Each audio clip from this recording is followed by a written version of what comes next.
कपड़ा जो था, जो जैकेट, जो शर्ट, जो पैंट पहने हुए अपराधी दिखाई देते हैं, वो सारा कपड़ा बरामद हुआ है।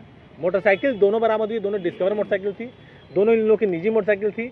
एक मोटरसाइकिल सुजीत के साले की थी, एक मोटरसाइकिल दिलीप के द्वारा सेकेंड हैंड खरीदी गई मोटरसाइकिल थी। दोनों मोटरसाइकिल बरामद हुई है। एक कट्टा बरामद हुआ था जो इस्तेमाल किया गया था अपराध में, तो पिस्टल नहीं था, कट्टा ही था, और 5 गोली बरामद हुई है। इस तरह से ये घटना का उद्भेदन हुआ है। शेष पैसा जो बचा हुआ अपराधकर्मी उसके पास है, उसकी गिरफ्तारी के बाद उसकी बरामदी संभव है। सवाल है कि लूट का पैसा उड़ाने का मौका क्यों दिया गया है? नहीं, उड़ाने का मौका नहीं दिया गया। आपने कहा कि हम लोग रिकवरी के इंतजार कर रहे थे। रिकवरी के इंतजार, आप सुने गलत, ध्यान से सुनिए। रिकवरी के इंतजार कर रहे थे। अगर उनको बाहर पकड़ा जाता तो पैसा कहाँ छुपाया नहीं पता चलता। उनकी बातों को जब हम एनालाइज करें तो लग रहा था पटना में ही पैसा होना चाहिए, इसलिए हम लोगों ने इंतजार किया और उसी कारण रिकवरी हो पाया। अदरवाइज आप लोगों को ध्यान होगा, इसके पहले एक घटना घटी थी जिसमें हम लोगों ने गया में जाके ऑपरेशन किया था, तो देखिए कैसे उस पर पैसा रिकवरी करने में दिक्कत हो जाती।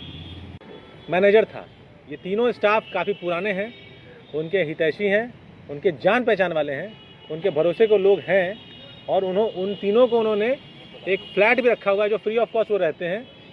खाना का खर्चा भी मैडम द्वारा ही दिया जाता था, तो इनके बहुत ही भरोसेमंद स्टाफ थे। जिस तरह से घटना घटी थी, पैसा घर से चला था और मात्र 1 किलोमीटर की लगभग की दूरी थी। अटल पथ पर जहां घटना घटी है, जनरली जो होता है अपराधी एक व्यावसायिक संस्थान को रेकी करते हैं कि वहां से पैसा बैंक जाता होगा। किस घर से क्या जा रहा है बिना अंदर के मिलीभगत के संभव नहीं हो सकता था। ये पहले दिन घटना के जिस तरह से रूपांतरण आया तो हम लोग ये शक हुआ था। हम लोगों ने इसलिए तीनों लोगों को डिटेन किया था,